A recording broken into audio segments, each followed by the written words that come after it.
ರಾಯಚೂರಲ್ಲಿ ಕಾಂಗ್ರೆಸ್ ಅಭ್ಯರ್ಥಿ ಬಂದ್ರು ಇವಾಗ ಕೇಂದ್ರದಲ್ಲಿ ಇನ್ನೂ ಯಾರಾಗ್ತಾರೆ ಗೊತ್ತಿಲ್ಲ ಬಟ್ ಅವ್ರಗಳಿಂದ ನಿಮಗೆ ಏನು ಎಕ್ಸ್ಪೆಕ್ಟೇಷನ್ ಅದು ಏನಾಗಬೇಕು ಅಂತೀರಿ ಸರ್, ರಾಯಚೂರಿನ ಜನತೆಗೆ ಮೊದಲನೇದಾಗಿ ಎಲ್ಲ ವಿದ್ಯಾರ್ಥಿಗಳಿಗೆ ಒಳ್ಳೆಯದಾಗಬೇಕು.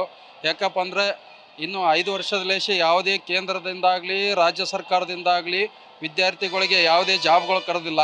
ಹಾಗಾಗಿ ವಿದ್ಯಾರ್ಥಿಗಳು ನಿರುದ್ಯೋಗಿಗಳು ಆಗ್ತಾ ಇದ್ದಾರೆ. ನಮ್ಮ ರಾಯಚೂರಿನ ಜನತೆ ಆಗಲಿ ಹೈದರಾಬಾದ್ ಕರ್ನಾಟಕದ ಜನತೆ ಆಗಲಿ ಹಿಂದುಳಿದು ಬಿಟ್ಟಿದ್ದಾರೆ. ಹೈದರಾಬಾದ್ ಕರ್ನಾಟಕಕ್ಕೆ ಯಾವುದೇ ಮೀಸಲಾತಿ ಕೊಡ್ತಾ ಇಲ್ಲ. ಕೇಂದ್ರ ಸರ್ಕಾರನೂ ಕೊಟ್ಟಿಲ್ಲ, ಇದುವರೆಗೂ ರಾಜ್ಯ ಸರ್ಕಾರನೂ ಕೊಡ್ತಾ ಇಲ್ಲ. ಯಾಕಪ್ಪ ಅಂದ್ರೆ ಕೇಂದ್ರ ಸರ್ಕಾರದಲ್ಲಿ BJP ಇರೋದ್ರಿಂದ, ನಮ್ಮ ರಾಜ್ಯ ಸರ್ಕಾರ ಕಾಂಗ್ರೆಸ್ ಇರೋದ್ರಿಂದ BJP ಅವರು ನಮಗೆ ಅನುದಾನನೇ ಬಿಡುಗಡೆ ಮಾಡ್ತಾ ಇಲ್ಲ. ಬಟ್ ಆದರೆ ನಮಗೆ ಇಲ್ಲಿ BJP ಬಂದಿತ್ತಪ್ಪ ಅಂದ್ರೆ ಅವರು ಅನುದಾನವನ್ನು ಬಿಡುಗಡೆ ಮಾಡ್ತಿದ್ರು. ನಮ್ಮ ಕ್ಷೇತ್ರದಲ್ಲಿ ಒಳ್ಳೆಯ ಕಾರ್ಯಗಳಾಗ್ತಾ ಇದ್ವು, ಹೈವೇಗಳಾಗ್ತಾ ಇದ್ವು, ರೈಲ್ವೆ ನಿಲ್ದಾಣಗಳು ಡೆವಲಪ್ಮೆಂಟ್ ಆಗ್ತಾ ಇದ್ವು, ಹೆಚ್ಚಿನದಾಗಿ ಏಮ್ಸ್ ಆಸ್ಪತ್ರೆಗಳು ಬರ್ತಾ ಇದ್ವು, IIT ಕಾಲೇಜ್ಗಳು ಆಗ್ತಾ ಇದ್ವು. ಈಗ ಕಾಂಗ್ರೆಸ್ ಸರ್ಕಾರ ಬಂದಿದೆ, ಹಂಗಾಗಿ ನಮ್ಮ ರಾಯಚೂರಿನ ಜನತೆಗೆ ಭಾಳ ಕಷ್ಟ ಸಂಗತಿ. ಯಾಕಪ್ಪ ಅಂತಂದರೆ ಇವತ್ತು BJP ಅಧಿಕಾರ ಚುಕ್ಕಾಣಿ ಹಿಡಿತ ಅಂತಂದರೆ ಕಾಂಗ್ರೆಸ್ ನಮ್ಮ ರಾಯಚೂರಿಗೆ ಕ್ಷೇತ್ರಕ್ಕೆ ಯಾವುದೇ ಅನುದಾನವನ್ನು ಬಿಡುಗಡೆ ಮಾಡಲ್ಲ. ಹಾಗಾಗಿ ನಮ್ಮ ರಾಯಚೂರಿನ ಜನತೆ ಇನ್ನೂ ಅಲ್ಪಸಂಖ್ಯಾತರಾಗಿ ಉಳಿತಾರೆ. ಹಿಂದುಳಿದ ತಾಲೂಕಿನಂತೆ ನಮ್ಮ ದೇವದುರ್ಗ ತಾಲೂಕು ಹಿಂದುಳಿದ, ಅದೇ ರೀತಿ ಡಿಸ್ಟಿಕ್ನಲ್ಲಿ ರಾಯಚೂರು ಹಿಂದುಳಿಯುವ ಚಾನ್ಸಸ್ ತುಂಬ ಇದೆ ಸರ್. ನಮ್ಮ ಹೆಸರು ಬಸವರಾಜ್ ಅಂತ ಸರ್. ಕಾಂಗ್ರೆಸ್ ಬಂದ್ರೆ ಎಲ್ಲ ಚೆನ್ನಾಗಾಗ್ತದೆ, ಎಲ್ಲ ಸಹಾಯ ಮಾಡ್ತಾರೆ, ಮತ್ತೆ ಮಕ್ಕಳಿಗೆಲ್ಲ ಸ್ಕೂಲ್ ಮತ್ತೆ ಅವೆಲ್ಲ ಅವ್ರ ಕಾಂಗ್ರೆಸ್ ಕಡೆಯಿಂದನೇ ಆಯ್ತಲ್ಲ ಎಲ್ಲ. ಮತ್ತೆ ಎಜುಕೇಶನ್ ಪರ್ಪೋಸ್ ಮತ್ತೆ ಎಲ್ಲಿ ಗೌರ್ಮೆಂಟ್ ಜಾಬೇ ಸಿಗವಲ್ಲವು. ಗೌರ್ಮೆಂಟ್ ಏನು ಕಾಲ್ ಫಾರ್ಮ್ ಬಿಡ್ತಾರ, ಜಾಬ್ ಆಗವಲ್ವು, ಏನಾಗವಲ್ವು. ಮತ್ತೆ ನಾವು ನರ್ಸಿಂಗ್ ಮಾಡಿವಿ, ಮತ್ತೆ ಗೌರ್ಮೆಂಟ್ ಜಾಬ್ ಇಲ್ಲ, ಏನಿಲ್ಲ, ಹಂಗೆ ಪ್ರೈವೇಟ್ನಾಗ ದುಡಿತೀವಿ ನೋಡಿ ಎಲ್ಲಾರು. ಇವಾಗ 7-8 ವರ್ಷ ಆಯ್ತು ಮಾಡಕ. ಅದೇ ಎಲ್ಲ ಗೌರ್ಮೆಂಟ್ ಜಾಬ್ ಎಲ್ಲ ಅನುಕೂಲ ಮಾಡ್ಬೇಕು ಎಲ್ಲರಿಗೆ, ಲೇಡೀಸ್ಗೆ. ಮತ್ತೆ ಕಾಂಗ್ರೆಸ್ಗೆ ಹಾಕದ್ ನಾವು.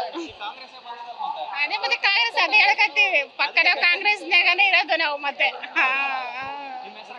ಭಾಗ್ಯಶ್ರೀ. ಹೌದು ಸರ್. ಇನ್ನ ಇಲ್ಲ ಸರ್, ಮೋದಿಯವರು ಇದೊಂದ್ಸತಿ 3ನೇ ಸತಿ ಕೂಡ್ಬೇಕಂತ ನಮ್ಮ ಅಭಿವೃದ್ಧಿಯಾಗಿ ಇದು ಮಾಡಕತ್ತಿ. ಇನ್ನು ಮುಂದಿನ ಈ 10 ವರ್ಷಗಳಿಂದ ಅಭಿವೃದ್ಧಿ ಏನು ಮಾಡ್ಯಾರ, ಇನ್ನೊಂದು 5 ವರ್ಷ ಏನು ಮಾಡ್ತಾರ ಅಂತ ನಾವು ನೋಡಕನ್ಕತ್ತೀವಿ. ಈ 10 ವರ್ಷದಿಂದ ಎಲ್ಲ ಇದು ಮಾಡಿದ್ದಾರೆ ಅವರು, ಮೋದಿಯವರು. ಈಗ ಕಾಂಗ್ರೆಸ್ ಬಂದರೆ ಮತ್ತೆ ಅದೇ ಪಕ್ಷದು ಮತ್ತೆ ಹಳೇದು ಇದು ಮಾಡಿಕೊಂಡು ಹೋದ್ರೆ ಇನ್ನು ಜನಗಳಿಗೆ ಪ್ರಾಬ್ಲಮ್ ಆಗ್ಬೋದು, ಇಲ್ಲಾಂದರೆ ಜಗಳಗಳು ಇದಾಗ್ಬೋದು. ಮೋದಿ ಬಂದರೆ ಮತ್ತೆ ಅನುಕೂಲ ಆಗಿರ್ತದೆ ಎಲ್ಲರಿಗೆ.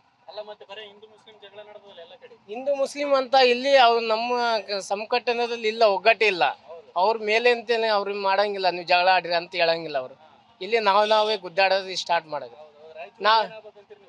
ರಾಯಚೂರಿನಲ್ಲಿ ಸರ್ BJP ಬರ್ಬೇಕಂತ ಇದ್ದೀನಿ. ಡೆವಲಪ್ಮೆಂಟ್ ಸರ್ 10 ವರ್ಷದಿಂದ ಹೆಂಗಿತ್ತು, ಈಗ ಡೆವಲಪ್ಮೆಂಟ್ ಬಸ್ ಸ್ಟ್ಯಾಂಡ್ ಹೆಂಗಿತ್ತು ಸರ್ ಒಂದು 10 ವರ್ಷ ಕೆಳಗಡೆ, ಈಗ ಅದೇ ಬಸ್ ಸ್ಟ್ಯಾಂಡ್ ಹೆಂಗಾಗೈತೆ ನೋಡ್ರಿ. ಇಲ್ಲಿಂದ ನಮ್ಮ ಆಟೋಗಳು ಅವಾಗ ಬಸ್ ಸ್ಟ್ಯಾಂಡ್ ಬರ್ಬೇಕಂದ್ರೆ ಪ್ರಾಬ್ಲಮ್ ಆಗ್ತಿತ್ತು. ಈಗ ಅಲ್ಲಿ ಟಾಪ್ ಗೇರ್ ಹಾಕಿದ್ರೆ ಬಸ್ ಸ್ಟ್ಯಾಂಡ್ ಬಂದು ನಿಂದಿರ್ತೀವಿ, ಇಲ್ಲಾಂದ್ರೆ ಫಸ್ಟ್ ಗೇರ್ ಸೆಕೆಂಡ್ ಗೇರ್ ನಿಂತ ಬರ್ಬೇಕು. ಸ್ಟೇಷನ್ನಿಂದ ಬಸ್ ಸ್ಟ್ಯಾಂಡ್ ಬರ್ಬೇಕಂದ್ರೆ, ಇಲ್ಲಿಂದ ಬಜಾರ್ಗೆ ಹೋಗ್ಬೇಕಂದ್ರೆ ಅಷ್ಟ ಕಷ್ಟ ಇದ್ದಿದ್ದು. ಈಗ ಎಲ್ಲ ಡೆವಲಪ್ಮೆಂಟ್ ಆಗೈತೆ BJP ಬಂದಾಗ ನಿಂತ. ಇದೊಂದ್ಸತಿ ಮೋದಿ ಬರ್ಬೇಕಂತ ನಮ್ಮ ಅಭಿವೃದ್ಧಿ. ನಮ್ಗೆ ತೃಪ್ತಿ ತಂದದ, ಆದರೆ ಇನ್ನೂ ಒಂದು 10 ಕ್ಷೇತ್ರ ಕಾಂಗ್ರೆಸ್ ಬರಬೇಕಾಗಿತ್ತು. ನಮ್ಗೆ ಗ್ಯಾರಂಟಿ ಕೊಟ್ಟರು ಏನು ಉಪಯೋಗ ಇಲ್ದಂಗೆ ಆಯಿತು. ಅದಕ್ಕೆ ನಮ್ಗೆ ಅರ್ಧಕ್ಕೆ ಅರ್ಧ ಖುಷಿ ಅಷ್ಟೇ, ಇನ್ನೇನಿಲ್ಲ. ಈಗ ಕೇಂದ್ರದಾಗ ಮೋದಿ ಬಂದ, ಕೇಂದ್ರದಾಗ ಮೋದಿ ಅಲ್ಲ, ಇನ್ನೂ ಒಂದು 20-30 ಸೀಟು ನಮ್ಮ ಕಾಂಗ್ರೆಸ್ ಬಂದಿದ್ರೆ ನಮ್ಮದೇ ಇರ್ತಿತ್ತು. ಅವರು ಮೋದಿ ಅಂತ ಎಷ್ಟು ಸರ್ತಿ ನೋಡ್ಬೇಕು ನಾವು? ಏನು ಬಡವರಿಗೆ ರೈತರ ಬಗ್ಗೆ ಏನಾರ ಕಾಳಜಿ ಆದ ಅವ್ರಿಗೆ? ಅದಾನಿ ಅಂಬಾನಿ ಅವ್ರ ಬಗ್ಗೆ ಮಾತಾಡ್ತಾನೆ. ಈ ಕಡೆ ನಾವು ರೈತರು ಏನು ಮಾಡ್ಬೇಕು? ಇವಾಗ ಹೆಣ್ಮಕ್ಳಿಗೆ ಅದು ಕಾಂಗ್ರೆಸ್ ಸರ್ಕಾರ ಬಂದಿದ್ರೆ 1 ಲಕ್ಷ ಕೊಡ್ತೀವಿ ಅಂತ ಹೇಳಿದ್ರು. ಹೆಣ್ಮಕ್ಳು ಆರಾಮ ಖುಷಿ ಮ್ಯಾಗಿರ್ತಿದ್ರು. ಈಗ ಕಾಂಗ್ರೆಸ್ 1 ಲಕ್ಷ ಹೇಳ್ಯಾರ, ಬೇರೆ ಬೇರೆ ಯೋಜನೆಗಳು ತರ್ತೀನಿ ಅಂತ ಹೇಳಿದಾರೆ. ಬಟ್ ಬರೋದು ಬಹಳ ಡೌಟ್ ಅದ. ಅವು ಯೋಜನೆಗಳು ಅವರು ಮೋದಿ ಸಾಬ್ರು ಏನು ತರ್ತಾರೆ ಏನು ನಮ್ಗಂತ ಅದು ಅಷ್ಟು ಗೊತ್ತಾಗಲ್ಲ. ನಮ್ಗೆ ಹಳ್ಳಿ ಜನ ನಮ್ಗೇನೋ 1 ಲಕ್ಷ ಕೊಡ್ತಾರಂತ ನಮ್ಗೆ ಖುಷಿ. ಭಾಳಷ್ಟು ಹಿಂದುಳಿದ ಜನ.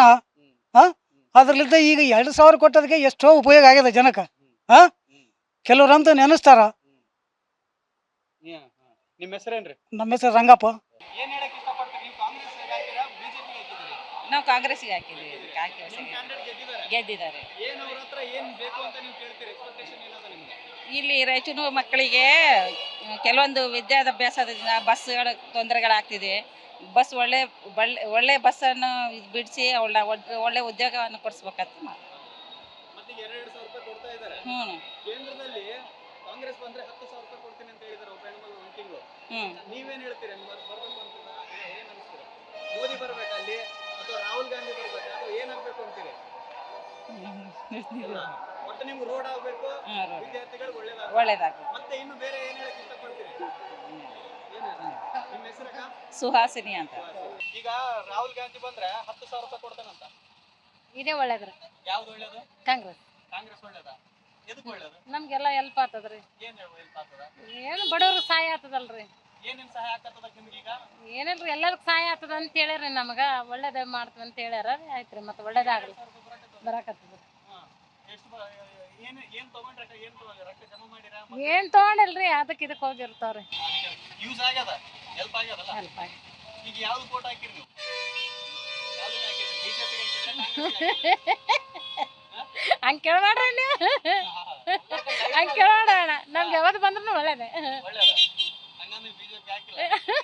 ಅಣ್ಣ ಕೇಳ್ಬೇಡ. ನಿಮ್ಮ ಹೆಸರೇನಮ್ಮಕ್ಕ? ನಮ್ಮ ಹೆಸರು ಸುಶೀಲಾ ರೀ. ನ್ಯೂಸ್ ಫಸ್ಟ್ ನಿರ್ಭೀತಿಯಿಂದ ನಿಮ್ಮ ಪರವಾಗಿ.